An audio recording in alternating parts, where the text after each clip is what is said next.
Yo, what's up guys, I'm back, got a review here. Now this, in my opinion, is probably my easiest review of the year. Or should we say most boring? I don't know, either one of them. Most fun to use in game, but obviously, as a card, everyone knows how good R9 is. Now his stats, he's 6 foot tall, got the medium work rate, 5-star skills, 5-star weak foot, with his third foot obviously being that right hand foot. Now, as you can see, the champs I play with him, I played 8 games, 16 goals and 1 assist. Now, on a third position, he can play the striker and the centre forward, which, on a usual review, I would say it's a little bit unfortunate. But when you got a card of this caliber, everyone gets moved out of the way for him. Now, his stats got the 94 pace, 94 shooting, 79 passing, 94 dribbling, and the 75 physical. Now, playstyles, he has the finesse, he has trickster, he has technical, and he also has quick step plus, which in my opinion is the best playstyle plus in the game. If you do enjoy the review or want to see more, please do subscribe. As I said, it really does mean a lot to my channel. But I've got nothing more to say, so if you do enjoy the clips, please leave a like, and I'll see you after. Peace.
Just you and me.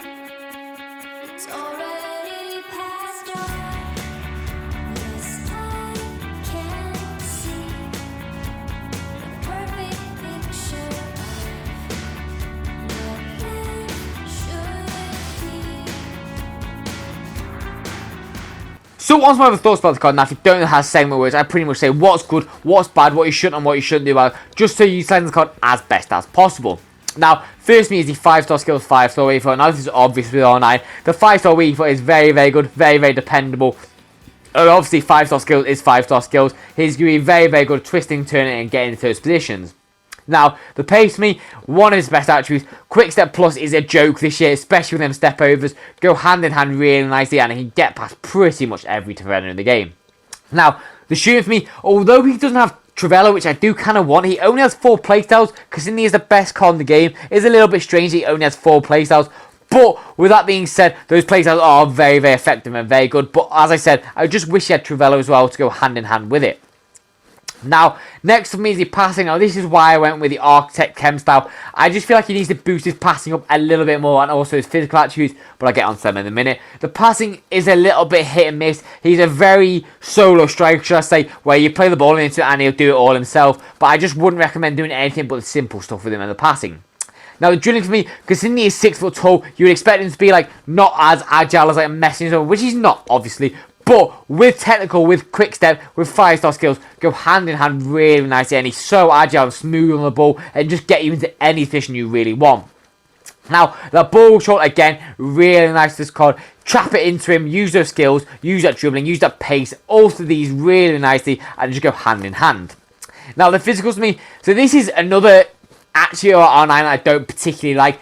46 aggression does bring that strength and balance it down a little bit, so he will get pushed off still by the bigger centre backs like the Van Dijks, Araujo's, etc. But with that being said, he has got a little bit of strength to hold him off just to get that shot off and stuff like that.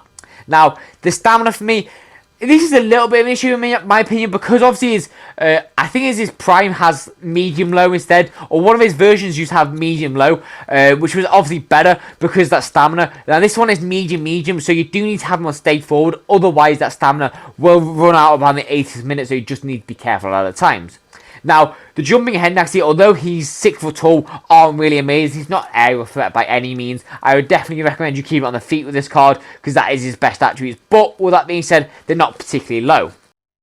So, onto my other scores now. If you don't know how to say words, I pretty much rank each individual stats. We've got pace, passing, shooting, etc. On a score out of 10, I also give him an overall score and a value scoring, just so you're getting the most out of the card. Now, first for me is the pace. Not overall the pace, I'm going to give it a 10 out of 10. Top 3 fastest cars I've used this year. I would say top 3 for me. Mbappe, Vinicius, R9. Possibly putting Adama in there as well. But I just feel like them 3 are just insanely fast. Especially for how good their cards is outside the pace. All of them really fast cards. Now shooting for me, I'm going to give it 9.5 out of 10. He would miss a few chances here and there, and I just wish he had a few more like Trivella or something like that on his playstyles, and obviously a little bit more composure. But that's being very, very nitpicky, because a card like this, you can't just say everything's amazing, because everyone already knows that you need to do the bad stuff as well as the good. Now, passing me overall, I'm going to give it a 6 out of 10. I do think it's a little bit average on a 9, to be honest. He's not really that type of card to use that passing effectively, shall we say. He's just simple passing and use him as the main striker, shall we say. Now, the dueling for me, I'm going to give it a 9 out of 10. I do think it's possibly close to a 9.5. But with that being said, he is 6 foot tall with 89 agility. So he might, a few times here and there, be a little bit like less agile than Messi and stuff like that. But with that being said, with the skills, with that dribbling, with the technical, he goes together really nice. And honestly, those twists and turns are amazingly fast, especially if you guys have step overs. Now, the physicals for me, overall for this, I'm going to give it a 7 out of 10. They're not bad, they're not amazing, they're all very, very average. But that's obviously quite good on R9, because a lot of cards don't really have everything that is in there. They are pace, passing, shooting, and also a bit of strength. So it does have everything on the card, which is nice. But they're all pretty average stats.